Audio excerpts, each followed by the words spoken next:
Hago una brevísima bienvenida. Es nuestro segundo encuentro dentro de este ciclo.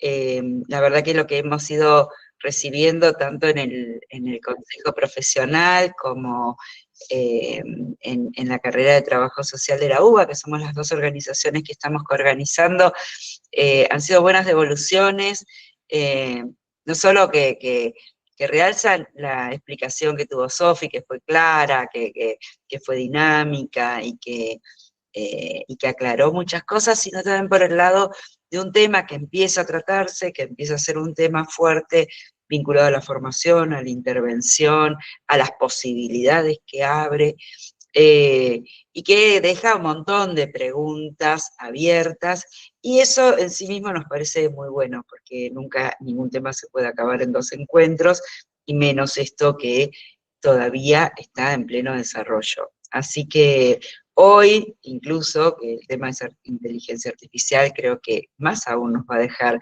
preguntas abiertas, nos va a dejar ganas de investigar, de releer, de seguir formándonos.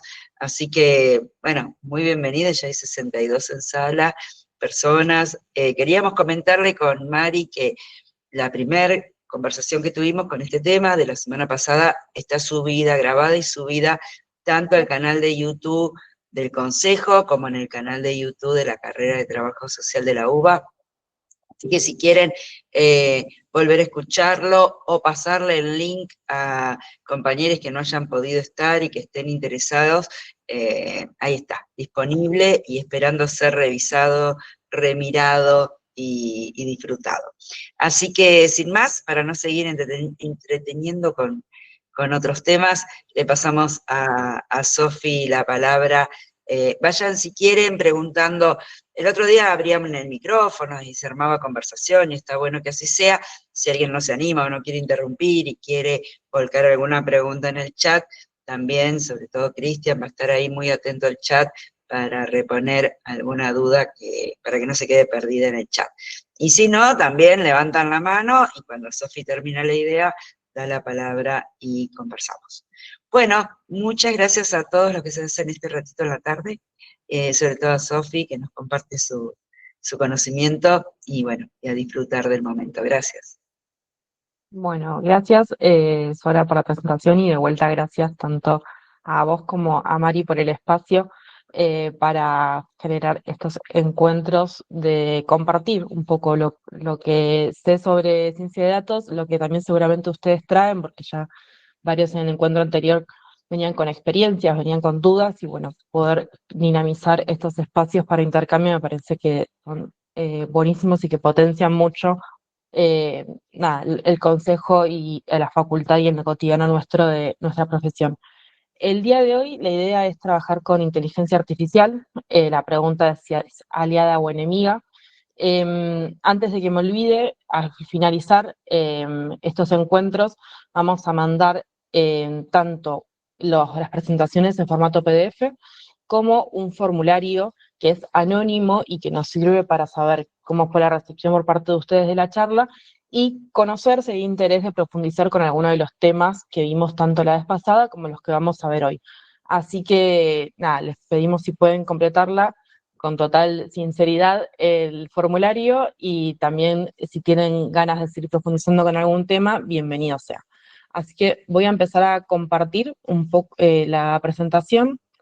Así ya arrancamos con la pregunta que nos atraviesa el día de hoy sobre la inteligencia artificial, que es un tema específico de lo que tiene que ver con ciencia de datos, y para poder repasar, por si alguno no pudo estar la vez pasada, o para refrescar un poco lo que estuvimos conversando la vez pasada, arrancar con un repaso de algunos conceptos que van a ser claves para poder recordar y trabajar lo que tiene que ver con la inteligencia artificial.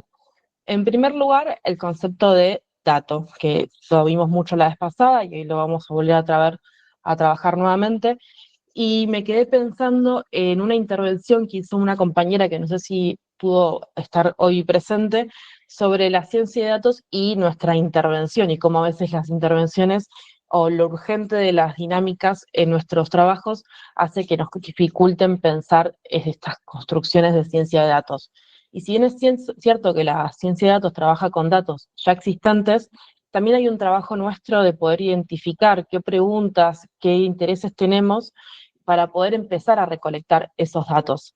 Y en ese sentido, pensaba, por ejemplo, lo que tiene que ver con la intervención, ella contaba de que estaba en un hospital, con la intervención de la demanda espontánea, y digo, bueno, nos podemos hacer preguntas sobre que si hay algún día de la semana que aumenta, por ejemplo, la demanda espontánea, si hay algún momento en el año, si se vincula con algún evento anual. Quizás son preguntas muy concretas y la forma de empezar a sistematizar eso es como bastante acotado, pero nos permite empezar a pensar si existen relaciones en nuestras cotidianidades, en los trabajos, con otros eventos que quizás todavía no tengamos. Por ejemplo, en España tienen estudiado que hay un momento específico en el año en donde aumentan los femicidios, que es justo cuando arranca el verano. Ellos saben y tienen como un nombre construido para ese momento en particular y lo tienen relevado ya hace varios años, y es interesante como para poder pensar desde una pregunta concreta de, bueno, ¿cuántas consultas tuve este día en la demanda espontánea? Si uno lo piensa con periodicidad, nos permite ir construyendo algunos indicadores que nos hagan este vínculo. Lo interesante en ese sentido de la ciencia de datos es que nos permite pensar nuevas herramientas para que eso sea más fácil o mejor comunicable hacia afuera.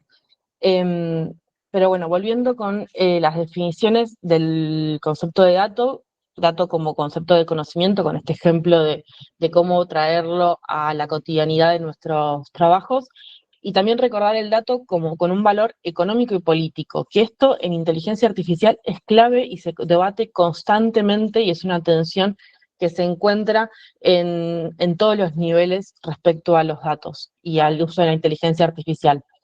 Y después aclarar esto de lo del Big y el Small Data.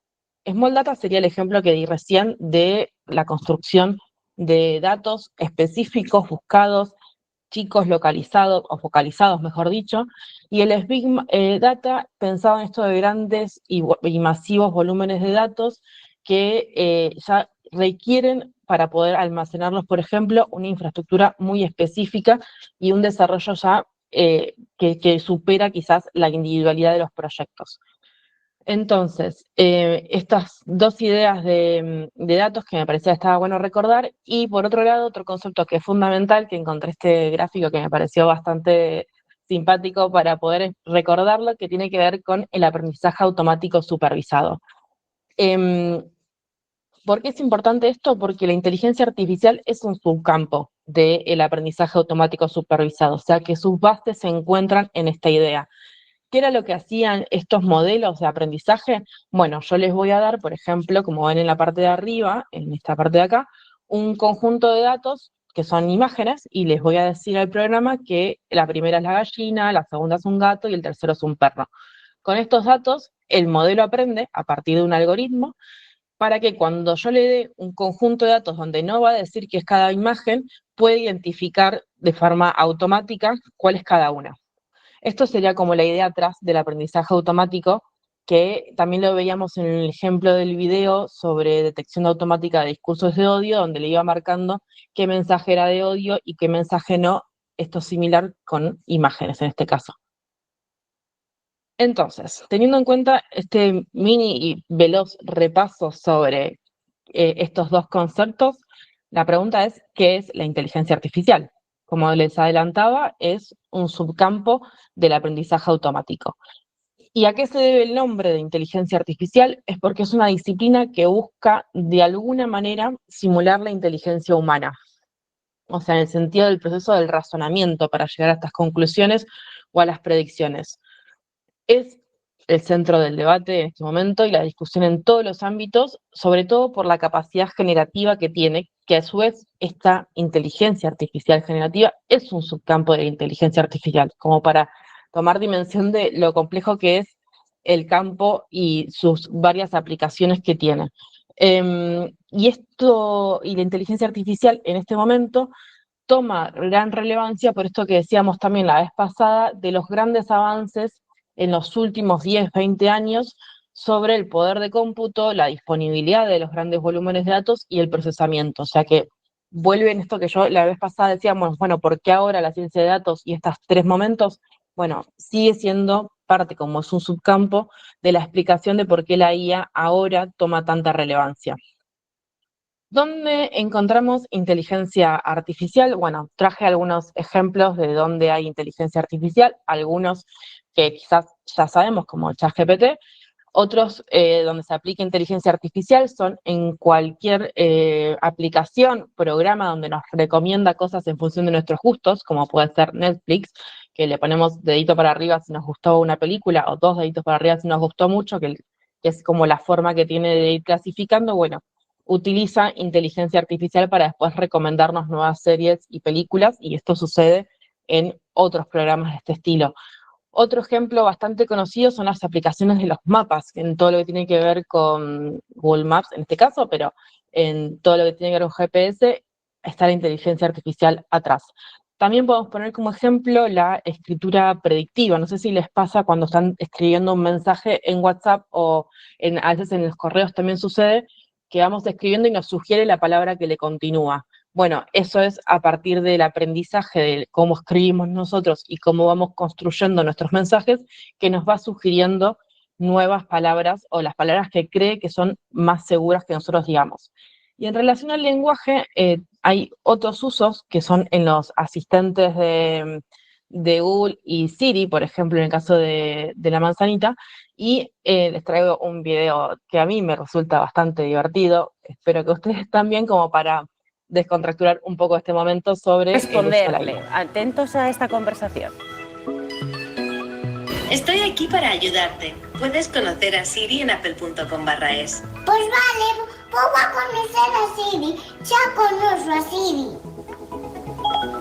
Vaya, no puedo responderte a eso. ¿Te puedo ayudar en algo más? Sí. Dime.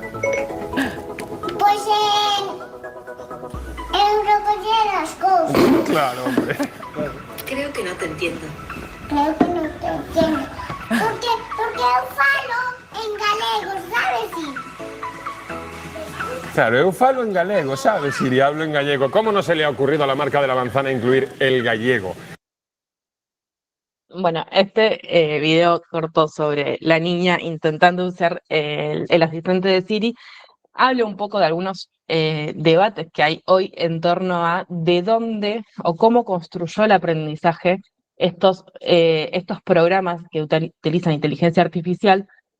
En el caso de lo que tiene que ver con la escritura, con las lenguas, con todo lo que es hablado, hay debates en torno a las lenguas que son minoritarias o los dialectos, por ejemplo, y cómo es que se revalorizan a partir de la construcción de los propios bancos donde se encuentran esos documentos o esos audios o todo lo que tenga que ver con la forma de hablar que quede registro. La mayoría de las fuentes que utiliza la inteligencia artificial son de habla inglesa y después, en lo que tiene que ver con el castellano, no se identifican fácilmente todos los dialectos que podamos ver de la diversidad que tiene el castellano, tanto en América Latina como, por ejemplo, en el caso de esta niña gallega que no identificaba a Siri el gallego como una lengua para responder, que hasta el día de hoy, si no me equivoco, todavía no la tiene identificada. Pero bueno, me parecía como un ejemplo simpático para ir viendo algunos límites y ir pensando en eso en torno a la inteligencia artificial. Algunos hitos respecto a la historia de la inteligencia artificial que me parece que son importantes para ir teniendo presente y reflexionar sobre estos avances que se fueron dando. La vez pasada les adelantaba que no es un concepto nuevo el de la inteligencia artificial, sino que tiene 70 años, y podemos pensar como primer hito respecto a esto, en 1950, el test de Turing, que era un experimento o una herramienta de evaluación desarrollada por Alan Turing, que no sé si lo conocen, hay una película muy conocida, se llama Código Enigma, si alguien no la vio, se la recomiendo. Alan Turing era un programador, era un matemático, si no me equivoco, que está muy relacionado con todo lo que tiene que ver con el inicio de las máquinas inteligentes. Bueno, este test de Alan Turing era para evaluar si una máquina puede imitar el comportamiento humano en una conversación escrita. no estaban buscando que genere, sino que lo pueda imitar. Y el test era darle a una persona y que analice y que pueda determinar si lo hizo una máquina o si fue escrito por una persona. El primer texto que publica Turing se llama Máquina Informática Inteligente, y ahí es donde se empieza a preguntar la capacidad de las máquinas de pensar. Por eso es que se asocia el test de Turing como uno de los primeros registros sobre la inteligencia artificial, si bien él la denominaba en ese momento inteligencia maquinaria. Un par de años después, en 1956, se realiza lo que se conoce como la Conferencia de Dartmouth, que es un grupo de unos 11 especialistas donde participan personas de universidades como también del ámbito privado, como IBM, que conforman un grupo de estudio reducido para poder pensar, y retomando las ideas de Turing, las máquinas inteligentes. Es importante esta conferencia porque en su declaración fundacional indica que cada aspecto del aprendizaje o cualquier otra característica de la inteligencia humana puede, en principio, si se lo explica con detalle a las máquinas, puede ser copiado. Y empieza en esa declaración ahí sí a hablarse de inteligencia artificial. Por eso es que se conoce como que esta conferencia es la que acuña el término de inteligencia artificial y empiezan a hacer los estudios específicos de este subcampo. Luego de eso empiezan algunos baches en lo que tiene que ver con la inteligencia artificial. Algunos le dicen que son como inviernos y primaveras, pero bueno, empieza a haber como avances no tan acelerados como quizás tenemos presente en la actualidad. En 1960 y 1970 se hicieron aplicaciones simbólicas, se desarrollan algunos sistemas basados en reglas, pero todo, cuando uno lo empieza a ver con la mirada de lo que es hoy, parecen como avances muy chiquitos. En el momento lo que mostraban era la potencialidad que tenía la inteligencia artificial. En 1980 empiezan a incorporarse nuevas formas o nuevas herramientas, nuevos algoritmos, que son las redes neuronales, que ahora en un ratito las explico, que lo que va a generar son modelos conexionistas. Esta palabra es importante porque es lo que se empieza a asociar un poco más a cómo es el razonamiento humano para que la máquina aprenda. Y después, en 1997, o sea, cuando ya empiezan estos modelos, en 1997 encontramos un evento que es un hito simbólico muy importante para toda el área de programación, que tiene que ver con la computadora Deep Blue, que fue creada por IBM, que vence al campeón mundial de ajedrez. Y es como la primera vez que sucede eso y que denota este recorrido en cuanto a la capacidad de razonamiento o de imitar el razonamiento humano. Luego de eso tenemos otro bache hasta 2012, donde se genera el modelo AlexNet, que es importante porque se empieza a asociar a este modelo a la era moderna actual de la IA, porque empieza a reconocer, mejor dicho, empieza a permitir el reconocimiento de imágenes a través de aplicar estos modelos de redes neuronales. Y empieza a utilizar grandes volúmenes de datos. En 2018, un par de años después, es un hito similar, pero con los lenguajes masivos. Si antes se utilizaba para identificar imágenes, ahora se empieza para identificar texto. Y ahora sí empieza a permitir la generación de textos, los resúmenes, las traducciones, el responder preguntas con fluidez. Empieza lo que más conocemos o lo que más asociamos a la inteligencia artificial. Y en el 2022 aparece como hito importante la puesta en público y de acceso libre y gratuito, o gratuito pero limitado, de la plataforma ChatGPT, que es la que más conocida en lo que tiene que ver con la IA generativa, o por lo menos la que más mencionamos en el diario. Una de las cosas que quiero marcar con esta construcción como histórica es que en el área de la programación viene teniendo ya muchos años de desarrollo todo lo que tiene que ver con este subcampo específico. Lo que nos podemos empezar a preguntar es ¿por qué ahora estamos discutiendo en el Consejo Profesional de Trabajo Social y en la Facultad de Ciencias Sociales y en la carrera de Trabajo Social estamos discutiendo algo que tenía un origen en la programación? Y tiene que ver con esa ruptura de la barrera que se genera a partir de el impulso que se dan a las IA generativas en la vida cotidiana. Pero me parece que es importante que tengamos como esa conciencia de desde dónde viene y por qué es que surge y llega hasta acá, para poder entender algunos debates que se van dando y en qué lugar también posicionarnos en ese debate. Así que nada, era como la reconstrucción histórica que me parecía que podía llegar a ser un aporte. No sé si hasta ahora alguna pregunta. En México hay uso de IA y de Machine Learning para encontrar fosas comunes, por ejemplo. Sí, exacto. Hay muchísima variedad sobre el uso. Y otra cosa que me das pie para decir es que probablemente esta línea de tiempo ya queda chica y ya queda vieja, porque desde el 2022, con el lanzamiento de ChatGPT, hasta ahora hay grandes avances y grandes usos de la IA en un montón de aspectos distintos que, por ejemplo, esto del reconocimiento de las fosas comunes con imágenes satelitales, quizás tiene ya 10 años de desarrollo, pero ahora se empiezan a implementar en proyectos que van más allá de los programadores, ¿no? Ya empiezan a encontrar otros ámbitos de aplicación donde nosotros también tenemos mucha injerencia y mucho para poder pensar qué hacer con esas tecnologías. Sí, Sora, vuelvo acá. No, mínimo que cuando pasaste el video de la nenita que hablaba en gallego y que la IA no le reconocía la forma de hablar, también ella en un momento le pide que le ayude a juntar las cosas que están desordenadas.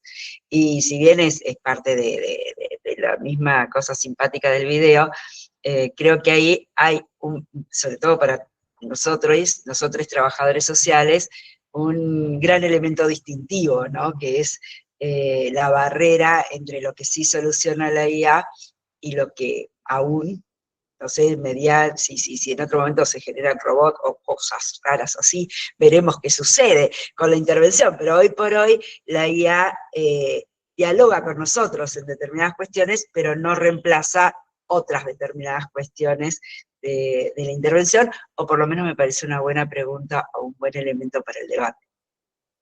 Sí, exacto, es como en esa cosa inocente de la niña de decir, bueno, que claramente necesitaba ayuda para recoger las cosas porque había mucho caos a su alrededor y eso era su preocupación primera, pero bueno, esto de entender que lo que es inteligencia artificial viene del ámbito de la programación, está basado en fuentes específicas de información, que a veces tenemos acceso a ellas o no, y tiene arquitecturas de programación y tiene sus límites, y está en nosotros poder identificar esos límites y ir viendo qué cosas se pueden hacer con ellos. Dos nuevos términos que me parecen importantes poder, por lo menos, saber de qué están hablando para justamente seguir pensando estos límites de la inteligencia artificial. El primero, redes neuronales, que es como bastante central en lo que tiene que ver con la inteligencia artificial. Una red neuronal es un algoritmo. El algoritmo es como los pasos que uno le da a la máquina para que realice una acción en específica. Este en particular es un poco más complejo que otros, porque nos va a permitir pensar en términos de capas, o sea, de pasos por orden en capas, y en modelos de conexión. Por eso es que le ponen este nombre, porque simula o intenta simular desde el ámbito de la programación como la red de neuronas que nos lleva a pensar y a razonar a los humanos. Es un juego de palabras, entre comillas, que utilizan los del ámbito de la programación. Mínimo se van a identificar estas tres capas, que por qué me parece importante, porque lo que indica esto es que tiene una capa de inicio, ¿sí? De entrada, donde es los datos que uno les da para que haga una acción, la red neuronal. Estas que son las capas intermedias, que es donde se va a procesar la información, y la capa de salida, que es donde va a dar una respuesta. En este caso, que sería como de aprendizaje profundo, o sea, de muchas capas, lo que muestra es que para identificar esta imagen que nosotros le pedimos a la red que identifique, primero va a ir desarmando la imagen en todos estos pasos que se ven abajo, que tiene que ver con el AlexNet que les mencionaba antes, para poder decir después que es George Washington el de la foto que nosotros le dimos al inicio. Entonces, esto es un poco el recorrido que hace constantemente, por ejemplo, ChatGPT cuando nosotros le hacemos una pregunta. Agarra la pregunta, la desarma y va buscando en todos esos pasos hasta generar esa salida en particular. O en las imágenes, por ejemplo, en el caso que mencionaban en el chat, nosotros le vamos a dar una imagen en el inicio, lo va a procesar el modelo y va a determinar si es o no, por ejemplo, un espacio donde hay una posible fosa común. ¿Se entiende un poco en cómo va la arquitectura? Es esta la idea que tiene atrás de las redes neuronales. Los otros dos conceptos que nos pueden servir también para como problematizar un poco lo que tiene que ver con la inteligencia artificial generativa son los modelos de lenguaje masivos, que un modelo, ¿se acuerdan que era la relación entre los datos y el algoritmo, que los veníamos viendo de la vez pasada? Bueno, los modelos de lenguaje masivo son modelos entrenados con grandes cantidades de texto. Y para eso utiliza el procesamiento del lenguaje natural, que es una forma de procesar el texto para poder que permite a la máquina comprender, generar y responder a nuestra forma de hablar, al lenguaje humano. Esto es también un campo específico dentro de la IA para poder trabajarlo. ¿Qué es lo que nos va a permitir tanto los modelos de lenguaje masivos como el procesamiento del lenguaje natural? Bueno, algunos campos de investigación o de aplicación profesional que tienen que ver con el análisis de sentimiento, los resúmenes automáticos de texto, la clasificación, la traducción automática, por ejemplo, la detección de temas latentes, cuando nosotros tenemos, por ejemplo, muchísimos textos y queremos saber cuáles son los temas que tienen en común, bueno, se pueden generar a partir de este procesamiento automático, del procesamiento del lenguaje natural, algunas intervenciones por ahí. ¿Hasta acá alguna pregunta sobre estos tres conceptos, por si tienen alguna duda en específico, o si lo escucharon ya en algún momento, si lo aplicaron, o algún ejemplo que quieran que conozcan? Yo, por ejemplo, les puedo contar que sobre estos dos conceptos, yo hice un trabajo en el marco del máster que realicé sobre ciencia de datos, que tenía que ver con el procesamiento de resúmenes de artículos académicos sobre violencia de género de los producidos por investigadores de países iberoamericanos.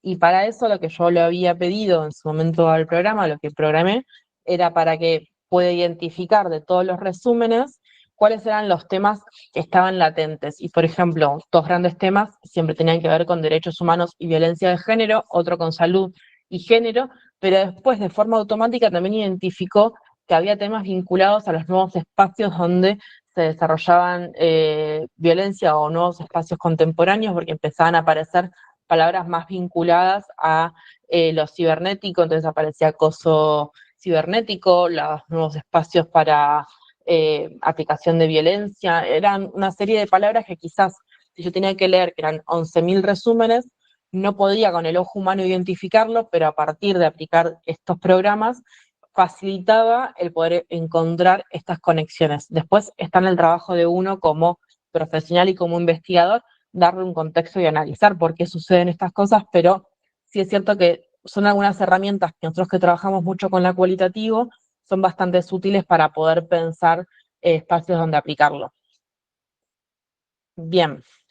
Y ahora sí, la gran estrella del día de hoy, la IA generativa, que lo podemos definir, como ya les adelantaba, como un subcampo de la inteligencia artificial, y como su nombre lo dice, no solamente va a analizar y a clasificar, sino también crea contenido nuevo, que esto es lo importante, no son copias, sino que a partir de los patrones que fue aprendiendo, crea estos contenidos que lo hace diferente siempre las respuestas entre propias plataformas y a veces entre varios usuarios que utilizan la misma plataforma.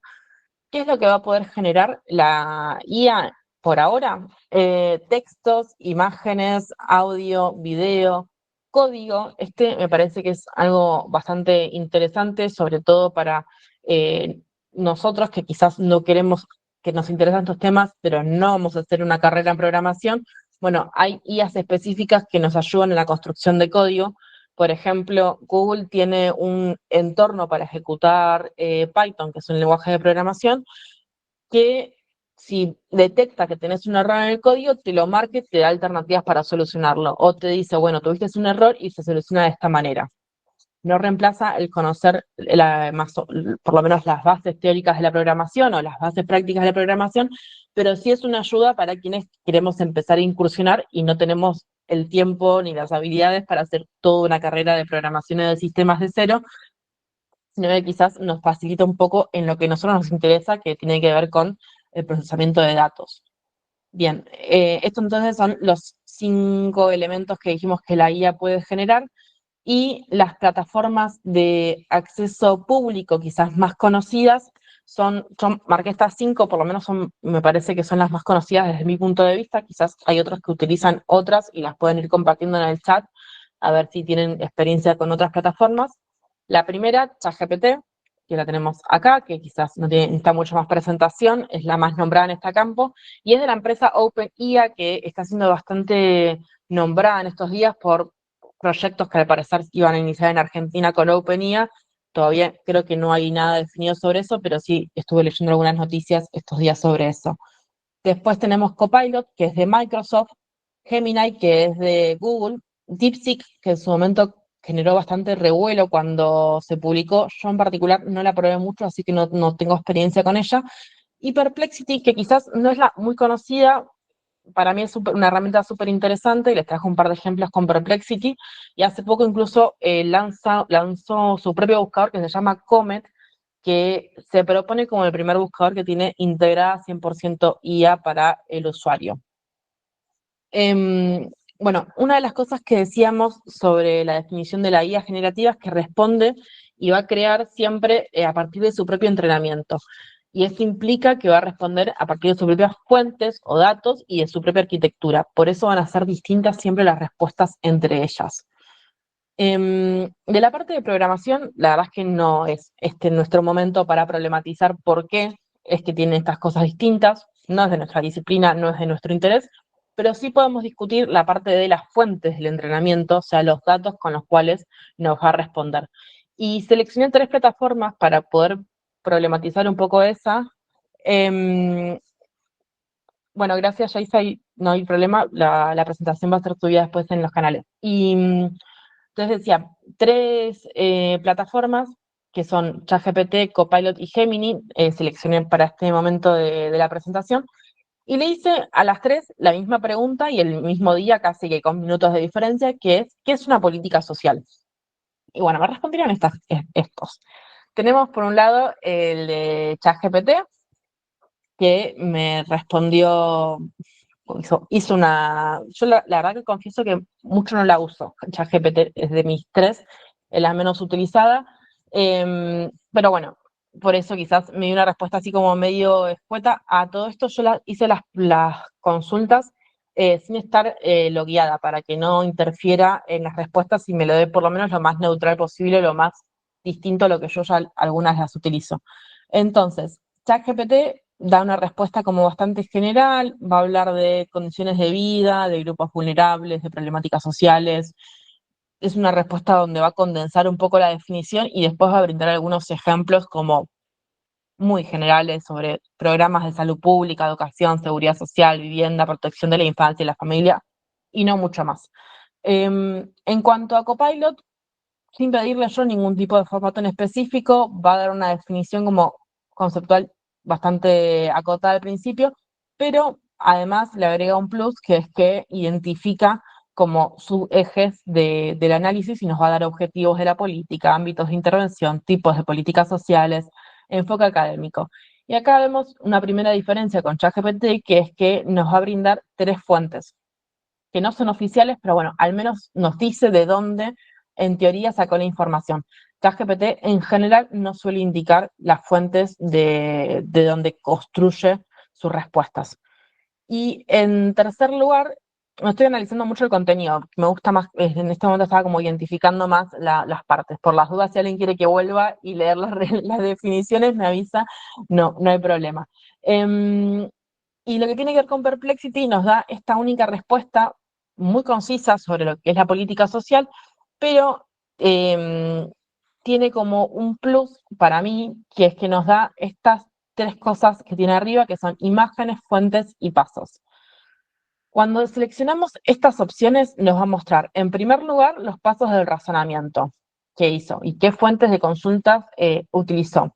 Lo que tiene que ver con los pasos de razonamientos, esta fue una pregunta bastante sencilla y entonces únicamente nos va a decir que buscó, que es una política social, que revisó fuentes y que dio por terminado porque nos dio la respuesta. Esto como simula un poco entender las capas que tiene atrás de su programación. En lo que tiene que ver con las fuentes, utilicé un total 9 fuentes y dentro de ellas, por ejemplo, un video de YouTube, y de las fuentes que utilizó, 5 responden a organismos oficiales o universidades. Por ejemplo, una de las fuentes que declara haber utilizado es el libro publicado por la Universidad General de Sarmiento, que se llama Gestión de la Política Social, que las organizadoras son Magdalena Chiara y Mercedes de Virgilio, que se publicó en el 2017. Bueno, eso aparece como una de las fuentes que utilizó Perplexity en su búsqueda.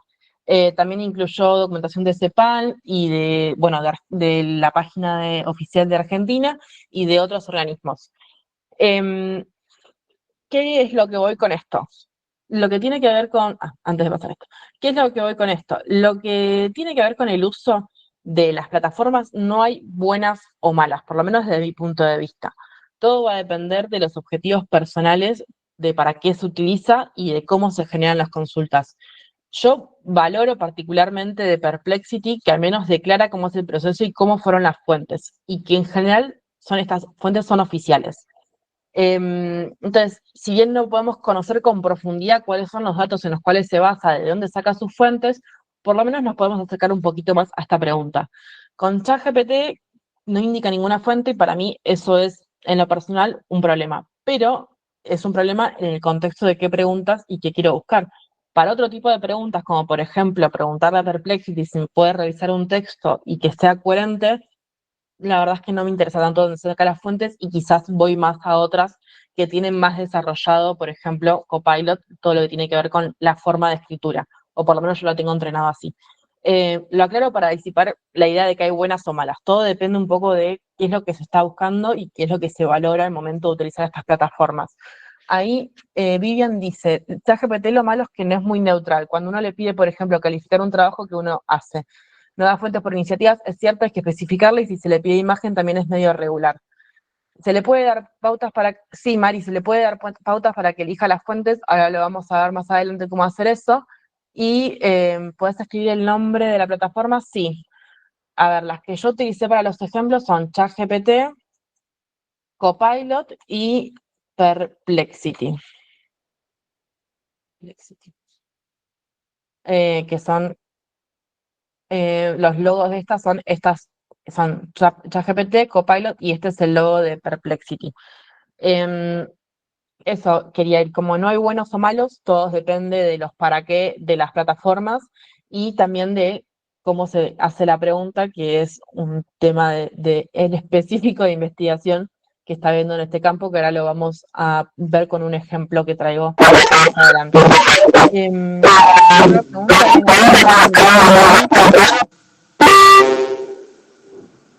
yo uso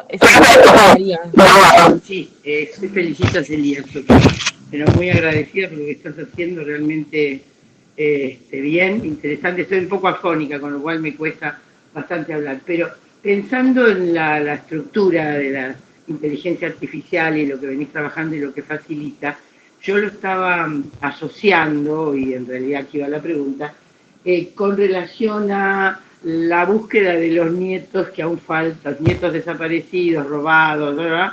Que fueron, digamos, apropiados durante la última dictadura y de los cuales se tienen en algún caso datos de los familiares, ADN, en fin, eso sería una parte de la pregunta. A ver, ¿qué colaboración puede dar la inteligencia artificial cargando la data del caso en relación a esto? Esa es una parte de la pregunta.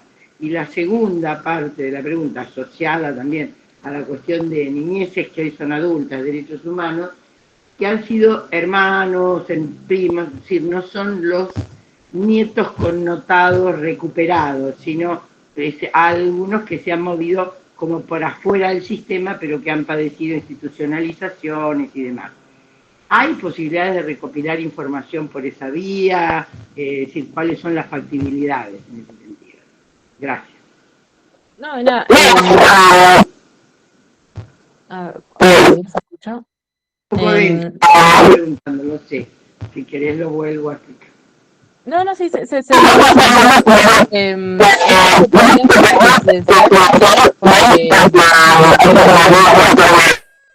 Felicita. Ahí está, perfecto. Gracias.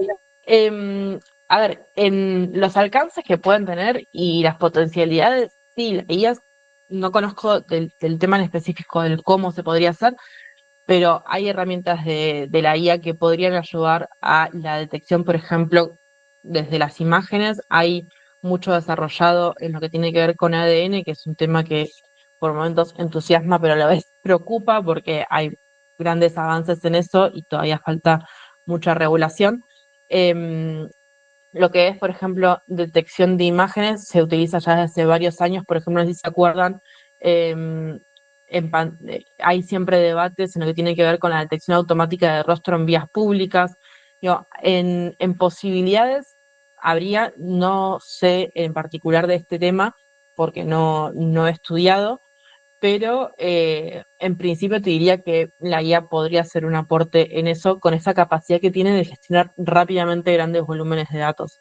El cómo hacerlo, en cómo llevarlo adelante, es lo que quizás debería de sentarme a conocer un poco más, pero en principio debería de poder hacerlo.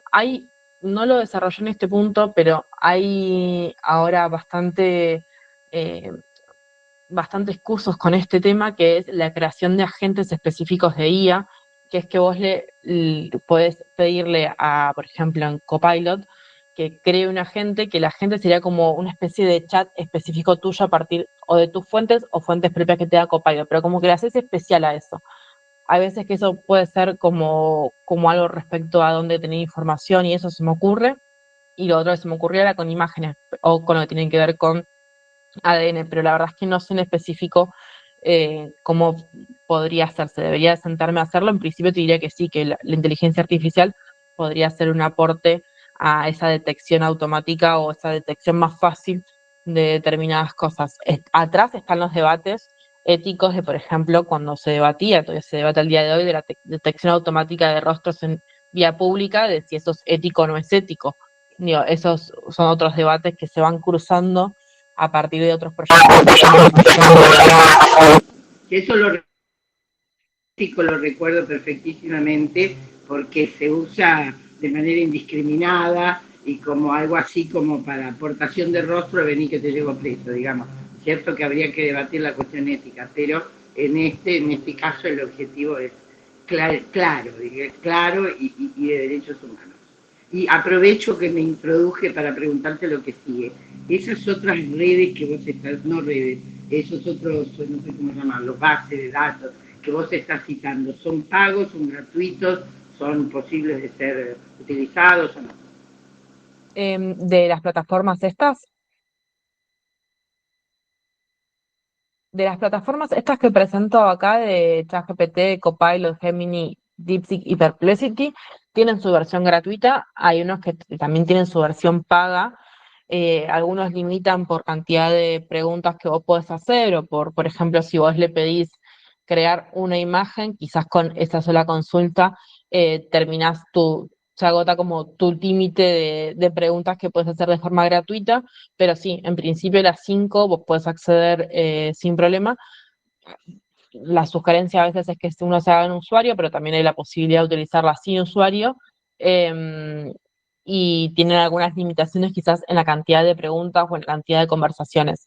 Ahí suma Cynthia Cloud AI, que es para análisis de datos, también, y con cuidado de no subir datos sensibles, que eso es una de las advertencias que hago más adelante, y que Noelia pone que en ChatGPT, incluso dependiendo de cuál sea la pregunta, suele no brindarte las fuentes cuando le consultas para poder ampliar la búsqueda. Y ese sí es otro, por lo menos para mí, defecto que tiene ChatGPT, que con las fuentes es como bastante escurridizo a veces para darlas.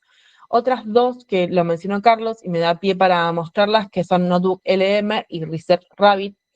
Las dos tienen la característica en común de que trabaja con las fuentes que uno le sube. No busca fuentes, sino que vos tenés que brindarle las fuentes y hacen trabajos a partir de eso. Notebook LM, acá puse de mi propio notebook, permite hasta 50 cuadernos y de cada cuaderno permite subir 50 fuentes. Entonces, cuando uno le sube las fuentes, lo recomendable es no hacer lo que hice yo, es que la buena práctica diría que uno lo suba con el nombre correcto y no con el nombre que te descarga, pero bueno, en su momento lo subí así y así quedó. Tenemos el chat en el medio donde uno interactúa constantemente con las fuentes que uno utilizó o que uno le da al cuaderno, y tiene en este costado lo que sería el estudio, que permite desde resúmenes de audio, resúmenes de videos, mapas conceptuales, informes, tarjetas didácticas, y creo que lo último son los cuestionarios. Lo que es resumen de video y resumen de audio, la verdad que es increíble. Hice algunas experiencias con el resumen de video y crea videos con presentaciones súper interesantes de los textos que nosotros le damos. Y la otra, que hace poco la conocí, y para todo lo que tiene que ver con construcción de la bibliografía, y eso hermoso que a veces nos piden desde la academia, de empezar a construir todo el estado del arte, todo el marco teórico, la verdad es que es re interesante y está bueno trabajar con inteligencia artificial, porque uno le tiene que dar su fuente, que puede ser desde el DOI del artículo hasta por palabras claves. Yo puse este ejemplo que he utilizado yo sobre análisis bibliométrico en la producción científica de violencia de género. Identificó de forma automática las referencias que utilizó este artículo y lo pone como todas las referencias, y a partir de eso armó un grafo en el cual va a decir cómo es que el autor lo utilizó, a quién citó, de qué año es ese artículo, y además también puede llegar a identificar si entre los autores se citaron en algún momento. Y está bueno cuando uno busca información que quiere ir sabiendo y ir conociendo más, es re interesante, y va marcando acá cuáles son los artículos. Y a medida que uno abre un nuevo autor o un nuevo artículo, va creando hacia la derecha siempre nuevos grafos y nuevas cosas, y uno puede armarse un cuaderno con todas las referencias o todos los artículos que uno analizó. La verdad que todavía la estoy como probando, hay con algunos artículos que no funcionan muy bien, pero es súper interesante. Bien, y ahora, como para ir pensando en esto que decían de las consultas, Luján hablaba de que en el Observatorio de Femicidios, ahora que sí nos ven, utilizan IA para la detección de noticias sobre femicidios. Exacto. Bueno, hacen este proceso, entrenan el modelo con palabras que sean claves, y después, a partir de corpus que van descargando de noticias, pueden identificar de forma automática. Hay veces que quizás uno no utiliza femicidio, pero se vinculan ciertas palabras entre sí y no puede ir construyendo desde ahí. ¿Qué es el promptear o hacer un prompt? Son estas consultas que le hacemos a las plataformas de inteligencia artificial. Son unas instrucciones o estímulos para solicitar una respuesta específica. ¿Y cuáles serían los elementos para poder hacer esto de forma correcta? Bueno, marcarle el rol, el objetivo, la audiencia, el contexto y los límites. Ahora, se pueden no utilizar todos, y hay métodos específicos para ir combinarlos, que uno de ellos es el método ROSE, que es el que en particular yo más utilizo, que establece que hay que marcarle a la consulta el rol, el orden y objetivos, el contexto y el estilo. El rol sería como queremos nosotros que actúe la IA para generar la respuesta. Para mí es uno de los elementos más importantes al momento de empezar a escribir la consulta. Después tenemos los órdenes y objetivos, que es lo que queremos que la IA haga por nosotros, por así decirlo. Si tenemos más de un objetivo y están como en algún orden en particular, conviene ponerlos en ese orden. Queremos que, por ejemplo, cuando leíamos instrucciones para subir la escalera de Cortázar, dice, bueno, primero uno levanta el pie, determinada cantidad de centímetros, después lo lleva para adelante, después apoya. Bueno, es un poco lo mismo en cuanto a construir el orden de los objetivos. Tenemos el contexto, que es dónde utilizaríamos esa respuesta, y el estilo, que es cómo queremos que nos dé esta respuesta. Entonces, la pregunta que yo le había hecho a las 3 IAs, si tomamos este método, claramente tiene falencias, porque yo le pregunté solamente qué es una política social. ¿Cómo sería un buen prompt para hacer esto? Sería, bueno, actúa como un especialista en políticas sociales, explica qué son las políticas sociales de forma clara y con citas bibliográficas reales, incorpora ejemplos actuales de Argentina. La respuesta va a ser utilizada en una charla de debate con otros especialistas, por lo que tiene que identificar tensiones y puntos críticos del debate. Y por último, redactarlo como si fuera una presentación académica. Esto sería como un buen prompt. Entonces, como en líneas generales, siempre mientras más le ponemos información, mejor, mientras más claros seamos con lo que queremos, mejor. Y sobre todo está como, no sé si bien visto, pero a mí generalmente funciona mejor, cuando no doy tantas vueltas con las palabras y son siempre órdenes de actúa, hace, explica, como el indicativo termina resultando mejor que cuando uno lo quiere poner como más agradable. En ese sentido, algunas advertencias sobre el uso de las plataformas de inteligencia artificial generativa. La primera, que viene siempre bien recordar, como decías ahora, hace un rato, la guía no va a reemplazar el razonamiento, la guía tiene limitaciones. Sí es una herramienta que razona, que intenta copiar la capacidad que tenemos los humanos de razonar, pero los que tenemos la voz final para decir si es correcto el resultado o no, somos nosotros. Y los que no sabemos dónde se tiene que utilizar esa respuesta somos nosotros. Por defecto las plataformas, sobre todo, por ejemplo, sí, en general, no, las fuentes que utilizan no las conocemos o son fuentes como muy formales o quizás cuando le pedimos hacer un proyecto, nos manda un proyecto y decís, este proyecto está espectacular, pero por ejemplo no conoce si ese proyecto es viable para poder realizarlo, no conoce cuáles son las limitaciones como humanas que uno tiene para poder realizar ese proyecto en particular. Digo, toda esa capacidad de razonar si la respuesta que nos está dando es coherente o no con lo que necesitamos es nuestra. Entonces, es como siempre tener presente que la validación final va a ser de nosotros. Y en ese sentido, también recordar que como es un aprendizaje, si la plataforma nos da algo incorrecto, hay que señalárselo, hay que indicarlo, porque por omisión va a considerar que es correcto y puede seguir como replicando ese error. Si nosotros no le decimos, no, esta fuente es incorrecta, esta fuente no existe y cerramos la conversación y ya está, la IA interpreta que por omisión eso fue correcto. Y hay un término que no sé si lo habían dicho ya en el chat, pero muchas veces se escucha, que es que cuando la IA nos da una respuesta que no es correcta y sabe que es incorrecta, en la programación se dice que la IA alucina. Es una palabra que tomaron prestado los programadores, sin creo conocer mucho qué significan las alucinaciones, pero eso no implica que la IA tenga que hacer una interconsulta en salud mental, ni mucho menos, sino que es una licencia artística que se tomaron para poder nombrar ese fenómeno los de la IA de programación. Lo otro que es importante, que lo marcaba Cintia, es que la información brindada a la IA no es privada.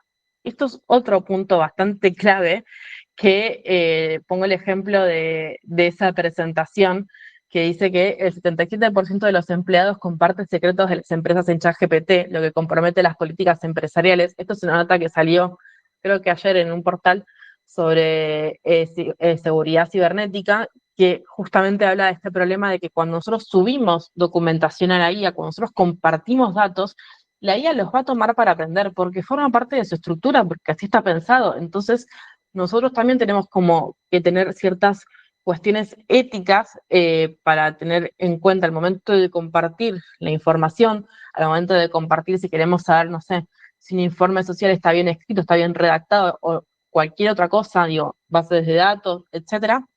Tenemos que tener mucho cuidado, mucho reparo al momento de lo que estamos subiendo, porque no siempre esa información la IA la olvida, sino que por lo contrario la utiliza para el aprendizaje. Entonces hay que tener cuidado con eso respecto al uso. Hay algunos, cuando preguntaban sobre si la guía es gratuita, hay algunos como cuentas de pago en donde en teoría están como más protegidos los datos, pero en el cotidiano que uno lo utiliza tiene que partir siempre de la base de que la IA eso lo va a recordar y que lo va a utilizar para su aprendizaje. ¿Hasta acá alguna consulta de esto? Porque creo que fui como muy rápido, pero quería más o menos llegar con los tiempos. ¿Vamos bien? Bien, perfecto. Bueno, vamos bien, gracias, Cecilia, por reafirmármelo en el chat. Bien, y para no irme mucho de tiempo y terminar con algo que quizás nos gusta un poco más, que son los debates en torno a la IA, yo los intenté agrupar de alguna manera, porque la realidad es que hoy por hoy encontramos debates y nuevas aplicaciones de la IA en muchísimos campos, cada vez en más incluso, así que bueno, los organicé un poco de alguna manera para que tengan más mi sentido al menos. Y esto, advertir que es un momento de mucha producción Yo no sé mucho, Mariel le pregunta, yo no sé mucho la herramienta, pero lo que decís es que las fuentes pueden ser documentos personales. No, al revés, o sea, al revés. Lo que quiero decir con mi advertencia es que cuando nosotros subimos documentos personales, tenemos que asumir que la IA los va a aprender y que todas estas plataformas lo van a utilizar para su propio aprendizaje. Por eso el cuidado de cómo utilizamos las fuentes, cómo utilizamos nuestras cosas al momento de compartirlos. Vieron que nosotros podemos como adjuntar documentos cuando hacemos la consulta. Bueno, cuidado con eso porque tenemos que considerar siempre de que la IA los va a utilizar después y los va a almacenar para su propio aprendizaje.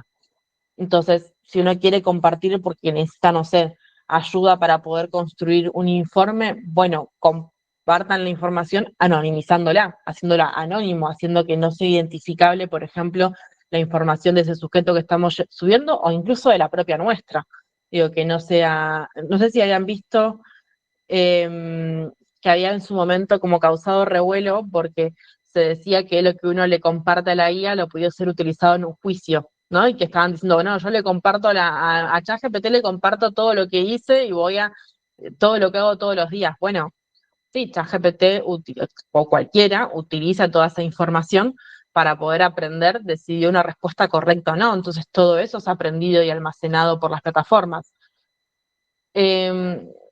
No sé mucho de Dani plantea, no sé mucho del tema, pero ¿cómo utilizaría un informe social? No, digo lo del informe social, hay veces que yo, por ejemplo, en redacción, no un informe, pero en redacción en general, si tengo dudas de si quedó coherente, si tengo dudas sobre, por ejemplo, cómo está escrito en general, hay veces que comparto ese párrafo o esos dos párrafos y le pregunto si hay coherencia o no hay coherencia en la escritura, como únicamente como una herramienta gramatical extra. Digo, si uno hace eso, porque le resulta útil para poder pensarlo, tenga cuidado con el contenido de ese texto que está compartiendo. Es como esas advertencias de uso en general. No sé si quedó un poco más claro sobre esto. Bien. Entonces, volviendo a la parte de debate, yo cualquier cosa veo el chat.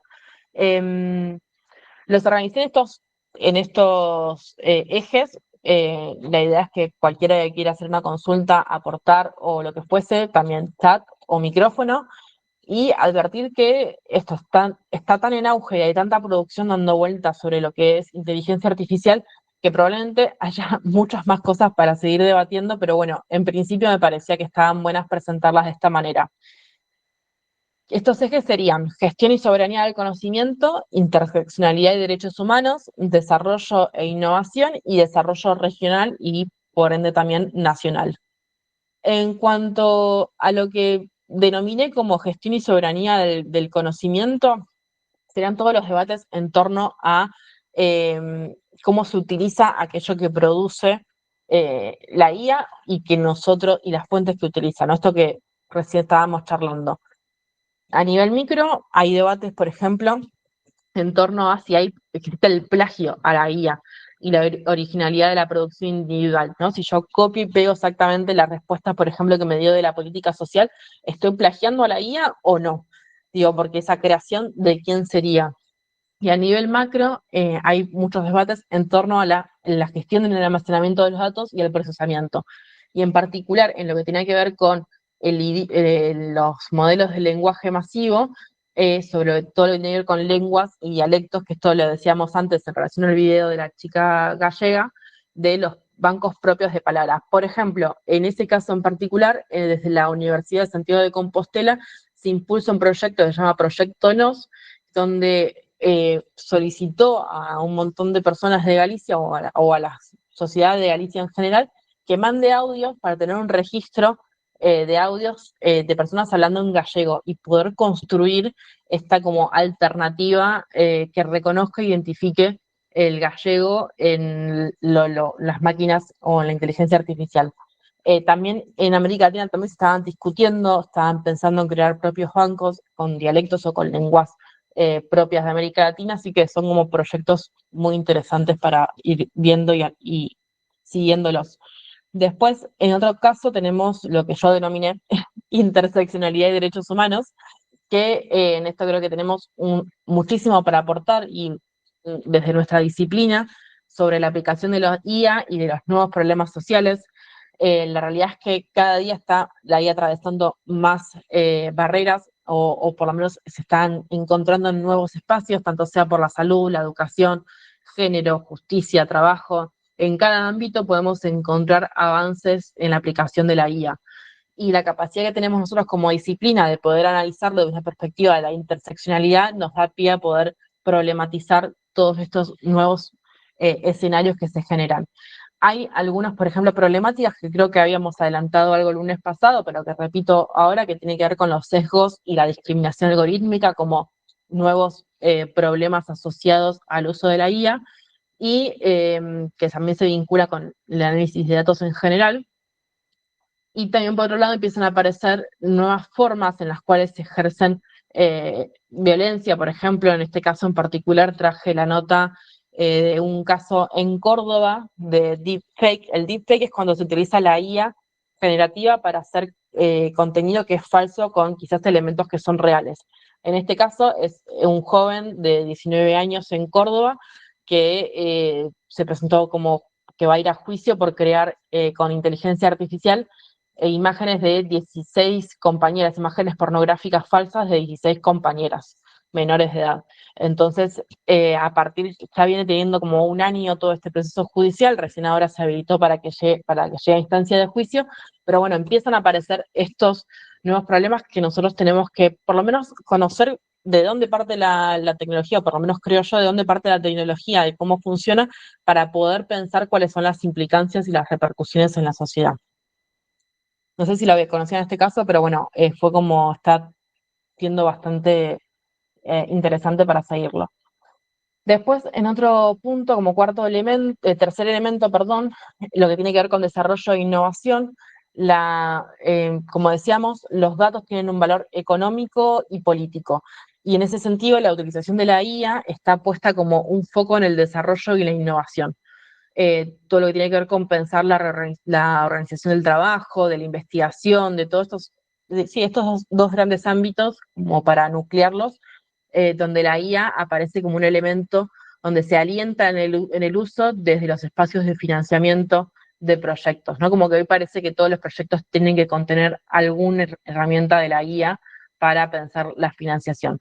Y pensando en ejemplos de innovación y vinculado a lo que comentaban en el caso de México, ahora hace poco, de hecho, todavía no lo encontré en la página oficial de ellos, pero sí lo vi en sus redes sociales, presentó que están haciendo un proyecto para poder identificar con imágenes satelitales con IA potenciales barrios vulnerables, o potenciales barrios, vulnerables, y para poder analizar la evolución temporal.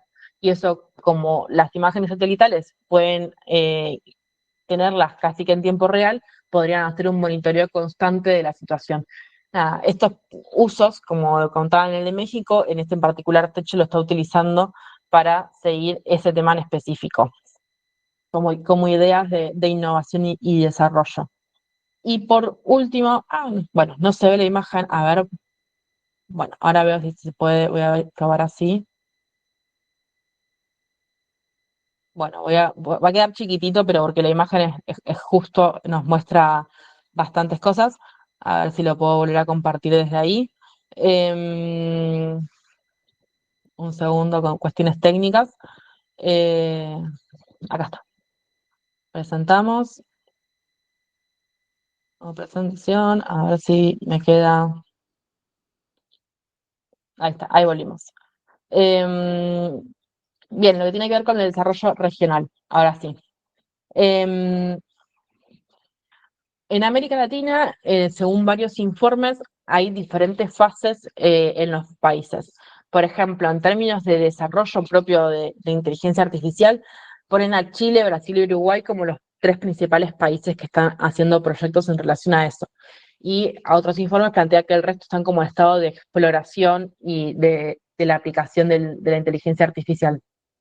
En esto encontré un documento elaborado por el Programa de Naciones Unidas para el Desarrollo, que es el Atlas de Inteligencia Artificial para el Desarrollo Humano, que la verdad es un documento que está muy interesante, que se los recomiendo a quien quiera seguir leyendo sobre esto, que propone repensar el uso de la IA para desarrollar como un gran proyecto transformador para el desarrollo humano y que va a denominar a la IA como una IA humanista.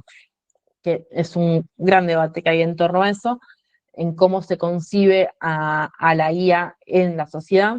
Y para eso voy a identificar como 5 continentes claves para poder pensar el presente y el futuro, que son la gobernanza global, la IA productiva y humanocéntrica, la IA para el bien y para la vida, la IA verde y para la casa común, y la IA sapiens.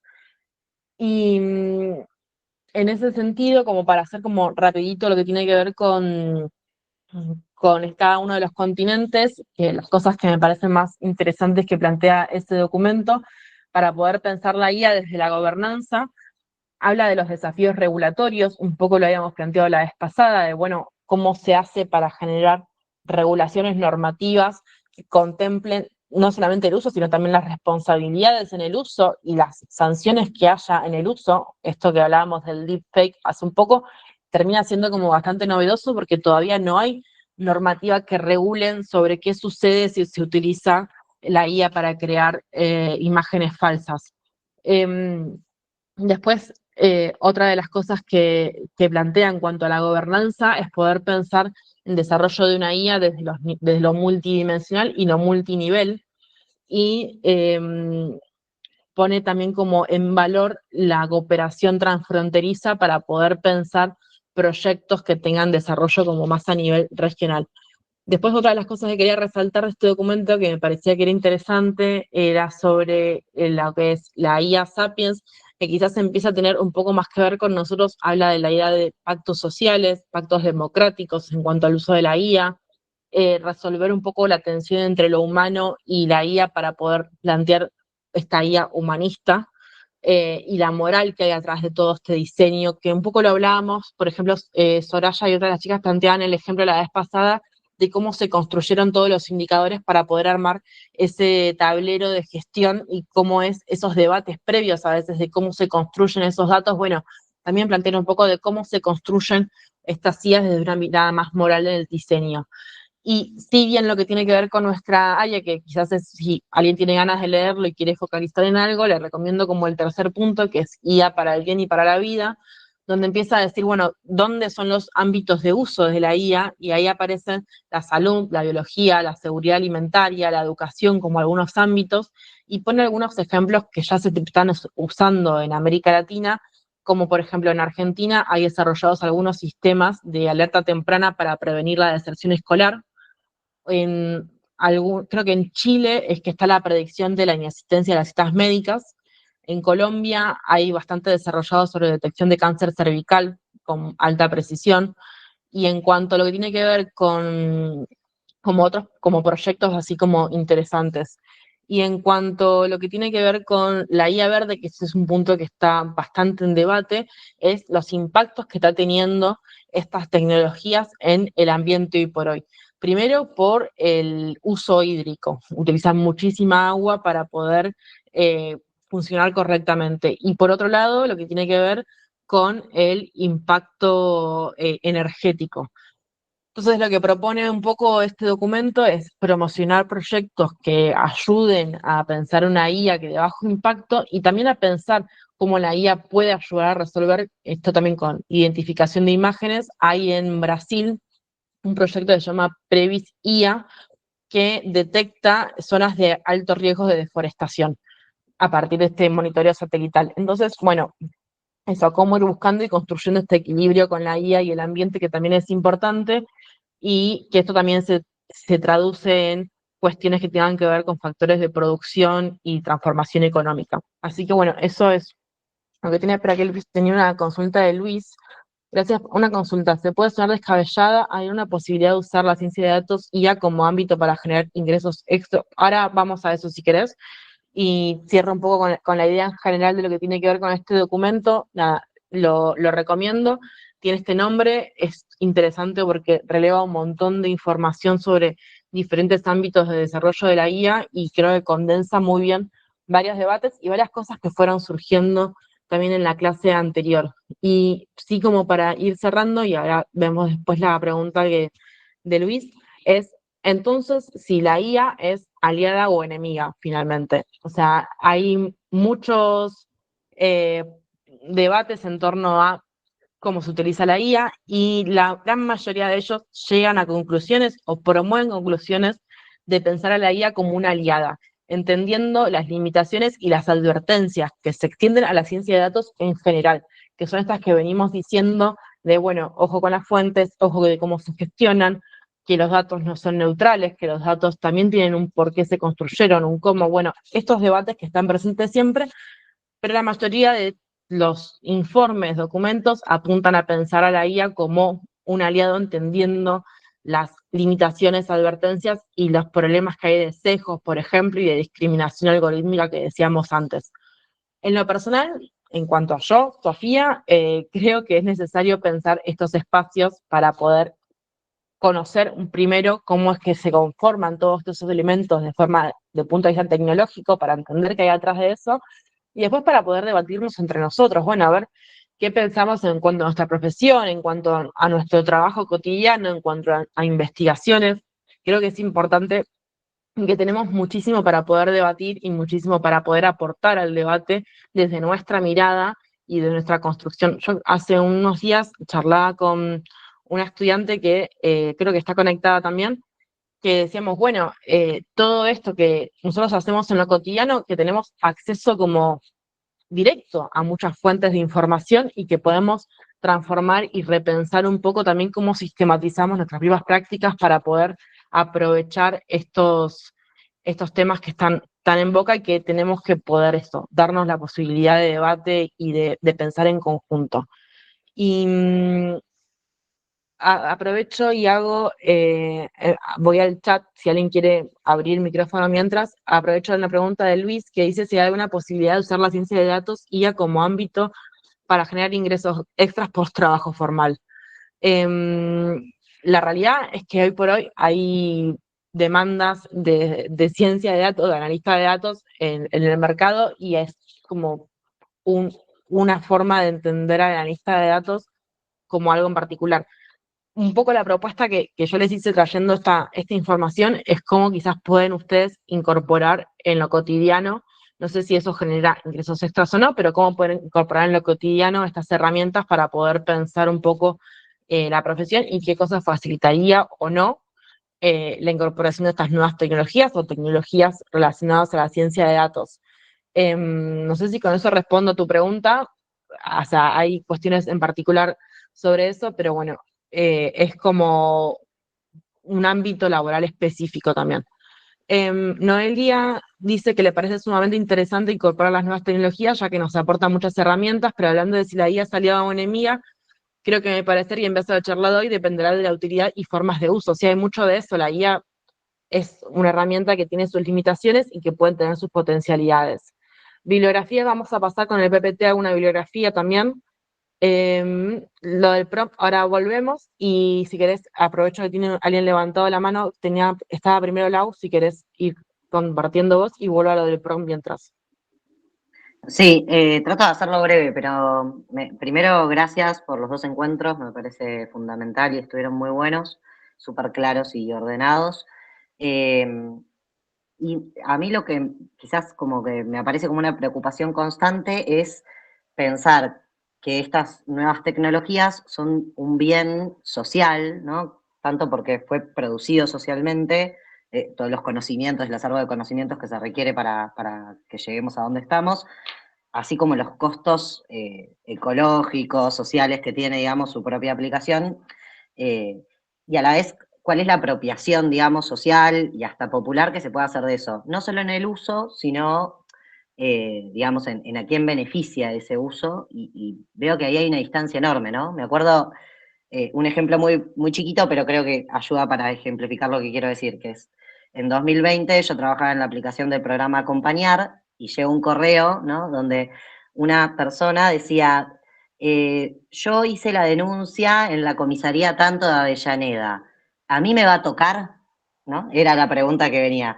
Y claro, yo pensaba, claro, esta persona se está imaginando que el cruce de datos a nivel Estado está en ese nivel. Y a la vez pienso, y claro, si esta persona puede bajarse una aplicación como Rappi y ver en qué punto geográfico exacto está la Coca-Cola que se pidió, ¿por qué el Estado no podría, digamos, facilitar, digamos, una aplicación de una política pública como esa, ¿no? Era en el momento, además, de la aplicación del IFE, entonces la idea de el Estado haciendo cruces y, digamos, generando una transferencia monetaria directa sin una solicitud previa, digamos, de un usuario, estaba como pseudo instalada. Y a mí esa brecha, digamos, es la que me preocupa muchísimo y que me parece que tendríamos que poder empezar a incorporar, digamos, esa noción del derecho a, no sé, como el uso de la tecnología producida socialmente, no sé bien cómo nombrarlo, pero nada, preguntarte un poco por eso. Sí, es que yo creo que es una preocupación y una potencialidad al mismo tiempo, porque el poder conocer nosotros como profesionales que estamos en el ámbito de la aplicación o de la pensar, implementar, planificar políticas sociales, saber que existen estas herramientas, es también una demanda que podemos hacer profesional de decir, bueno, esto se puede hacer, podríamos hacer este cruce de datos para favorecer y potenciar las políticas sociales. ¿Y cómo es que se pueden hacer? Bueno, yo conozco que si tenemos esta base de datos, si tenemos esto, bueno, de alguna manera se pueden cruzar. Quizás no hace falta que nosotros seamos los programadores de eso. Hay mucha interdisciplina en estos campos. Sino también es un poco de, bueno, nosotros con esa potencia de poder conocer qué es lo que sucede, y tanto con las personas como también qué es lo que sucede atrás, con esa arquitectura de programación, decir, bueno, esto lo puedes orientar y lo puedes orientar así, y podemos utilizar estas herramientas para esto. Por ejemplo, vos habías puesto lo de los ejemplos en México y la identificación de las imágenes satelitales. Eso es una tecnología que, por ejemplo, acá se utilizaba mucho en el campo para poder ver cómo estaba el estado de los campos, si necesitaba agua, si necesitaba, no sé, si estaba contaminado, si estaba con alguna plaga, y yo lo conocía de conocidos de que cuando trabajaba en el Ministerio de Agricultura hace ya 15 años más o menos. Entonces, no, mentira, 15 años no, pero de unos 10 años. Entonces, ya tienen mucho tiempo y quizás ahora podemos nosotros empezar a decir, bueno, esto que ya lo probaron, que ya saben que funciona, bueno, ¿por qué no lo empezamos a utilizar para este bien nosotros? ¿Por qué no lo empezamos a utilizar para favorecer este tipo de políticas? Y eso es una demanda que nos podemos empezar a construir como profesión, sabiendo cuáles son las potencialidades en el uso. Yo creo que está un poco ahí, como que quizás el peligro, o lo que yo creo que es un peligro, es como no aprovechar esa posibilidad, esa brecha que se está abriendo, de que se empiezan a discutir y se empiezan a debatir en otros ámbitos cómo se utiliza. Bueno, aprovechar esa oportunidad también nosotros. No sé si respondo a la pregunta, pero es como un poco como lo veo yo, ese asunto. Y no sé, que había otra mano más levantada antes de que pase a lo de los prompts, que quizás es más específico. Sí. Sí, Cecilia. Bueno, antes que nada, gracias, y aparte me parece sumamente interesante, necesario, y por lo menos para mí quizás es la primera vez que me dispongo a empezar a pensar cosas que aparte atraviesan la vida cotidiana, ¿no?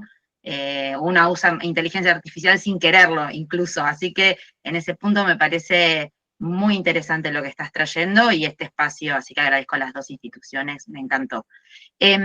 Quizás yo a mí lo que me genera, obviamente en esto de los usos y en el trabajo quizás directamente con las personas, no tanto investigación o de armado de políticas públicas, me parece que es muy claro el aporte o el salto cualitativo que da también en clave de información y sobre todo para poder pensar las problemáticas sociales. En los casos, pero en la intervención directa con las personas, yo estoy escuchando mucho que hay colegas y otras profesiones que utilizan la inteligencia artificial para armar informes, por ejemplo, ¿no? O para armarlos directamente, digamos, como que a mí me parece que ahí también hay un debate que claramente tiene que ver con la ética, tiene que ver con la cuestión también de ser realmente conscientes hasta qué punto y qué datos se ponen en la inteligencia artificial, porque, digo, toda la dimensión de control que tiene estas herramientas o este desarrollo, que todavía quizás esto que la disputa que vos estás trayendo en relación a qué usos se dan, me parece insoslayable en las democracias o en las sociedades que querramos construir, pero también es real que estamos en mucha desventaja respecto a cómo se utiliza esa información, ¿no? Entonces ahí a mí me pasa como un debate moral y ético muy, muy concreto en el uso para el trabajo nuestro, esto de que también surge un poco lo artesanal, lo singular y aparte lo cuidado de la información con la que nosotros manejamos, me parece que hay que discutirlo mucho, sobre todo en la intervención directa con las personas, eso por un lado, ¿no? Y después también que no sé cómo, digamos, cómo se incorpora todo esto en los espacios más académicos, porque, por ejemplo, nosotros, desde la revista del Consejo y un poco recuperando experiencias de otras revistas más como académicas, bueno, en algunas instancias de formación, hay límites muy concretos sobre el uso de la inteligencia artificial, ¿no? En esos campos, porque también estamos hablando de un uso como de ensayar y probar, pero, por ejemplo, en ciertas formaciones te pasan los textos por un escáner de cuánta inteligencia artificial usaste, entonces también hay algo de esa producción propia y de cómo realmente es una herramienta y no reemplaza la escritura o no reemplaza el razonamiento, no reemplaza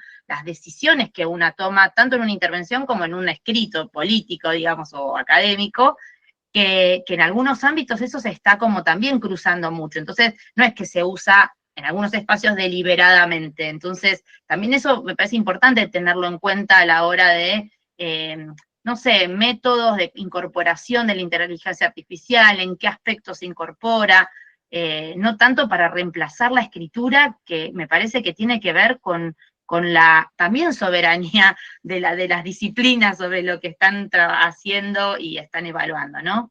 Quizás son más reflexiones así que me surgen como conflictos al momento de decir si la inteligencia artificial sí o no en la práctica, en la cotidianeidad de nuestras intervenciones.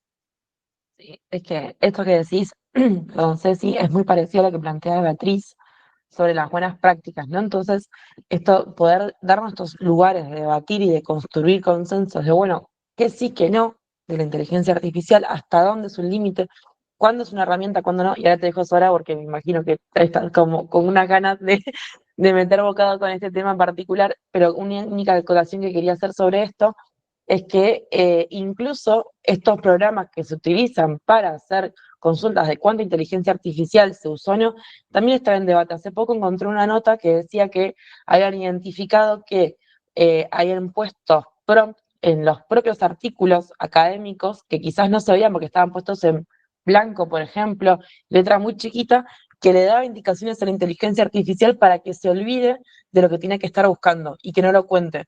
Esto había pasado en una universidad, si no me equivoco, de España. Entonces también estaban rediscutiendo hasta los propios medios de verificación de si se utilizó inteligencia artificial.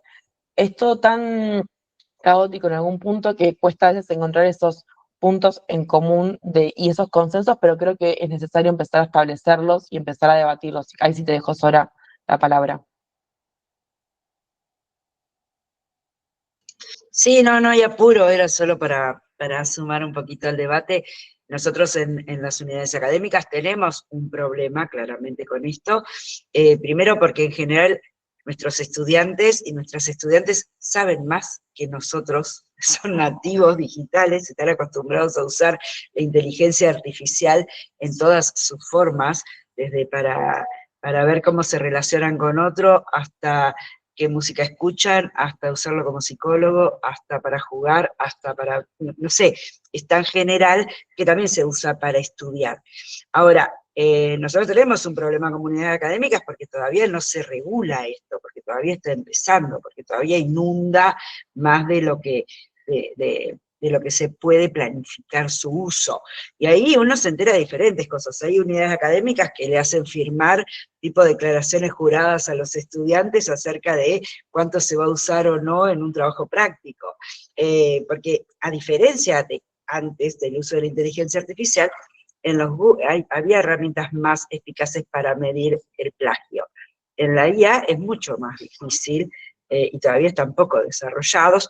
Algún tipo de herramientas de estas son pagas que las universidades, y más en este momento de financiamiento, no tienen la posibilidad de comprarlas, quedan destinadas a revistas científicas o espacios, a institutos y demás de otros lugares que tienen otras posibilidades de financiamiento. Entonces estamos como en un problema, y también creo que estamos en problemas en lo disciplinar, porque si a nosotros nos queda que lo más propio y lo más legítimo de la disciplina es el acompañamiento, la escucha, el cara a cara, estaríamos poniendo el énfasis sobre la cuestión más procedimental, más instrumental, y parecería que lo otro es reemplazable por algún tipo de mecanismo de búsqueda, y ahí estamos en un grave problema, porque si no podemos repensar nuestra propia disciplina y nuestras propias prácticas, quedamos en un lugar del hacer irracional casi, ¿no? O poco trabajado.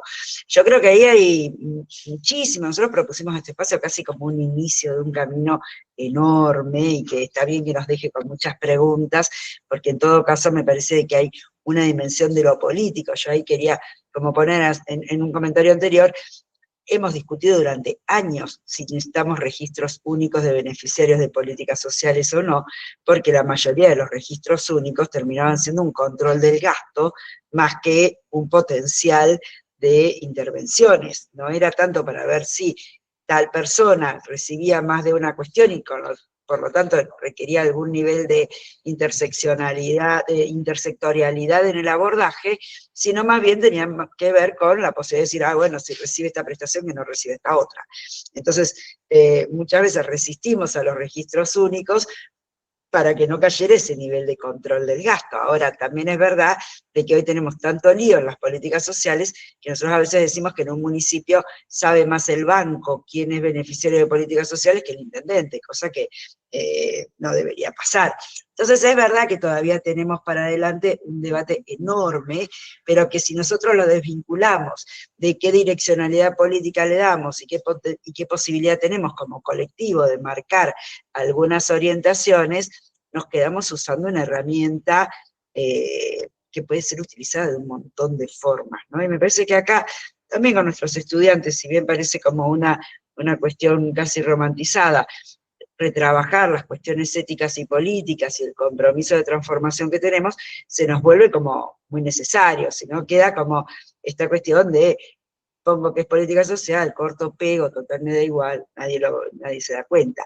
Digo, ahí hay un nivel de cosas que me parece que está empezando, que todavía tenemos pocas herramientas para poder distinguir estas cuestiones, que está bueno preguntarnos, y que está muy bueno repensar en toda su integralidad, qué es una buena práctica y cómo convertirla en una herramienta de poder. Nosotros sabemos que en una institución, cuando revisamos de qué forma tomamos el informe social o qué preguntas le incluimos a la primera entrevista, no es nada más que una herramienta administrativa, es una herramienta de ver qué preguntábamos, cómo utilizamos eso, cómo hacemos que la otra persona protagonice, que esta persona deje de ser un usuario para ser un protagonista de su propia historia, en todo caso en un nivel de cogestión de ese proceso.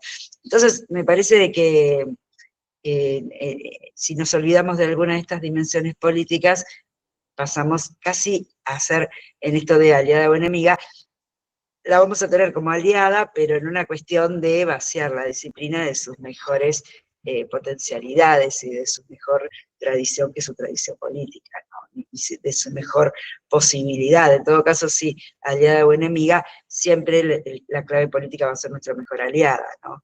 Y en ese punto, cómo utilizar la IA para esos objetivos de transformación que tenemos. Si no, vamos a quedar, sí, utilizándola y no será útil, pero que también podemos tener graves problemas en dejar de... Es como, yo uso el GPS y me siento que no pienso más, ¿no? Esta cuestión de, no sé, ¿dónde doblo? Total, me dice que doble. Hay un punto donde tendríamos que poder distinguir los usos de la inteligencia artificial para que sea aliada y no enemiga en el marco de lo que mejor sabemos hacer, que es transformar realidades. Si pensamos que la IA la va a transformar por nosotros, y por ahí pasa a ser nuestra enemiga. Nada, una reflexión sueltita. Sí, exacto. Le respondo rápido a Constanza antes que ya se fue, pero los prompts, recuerden que es cuando uno le pregunta como directamente en la plataforma. Por ejemplo, en particular, el prompt lo escribiríamos acá del enviar el mensaje, únicamente como paréntesis, que justo había preguntado y se tenía que ir.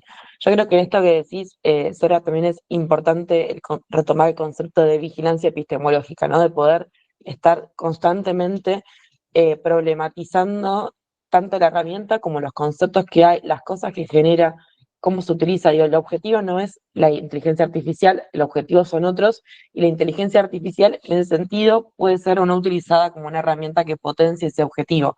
pero me parece que también a incorporar este concepto de vigilancia epistemológica es como clave para no perder esos ejes que vos estabas diciendo.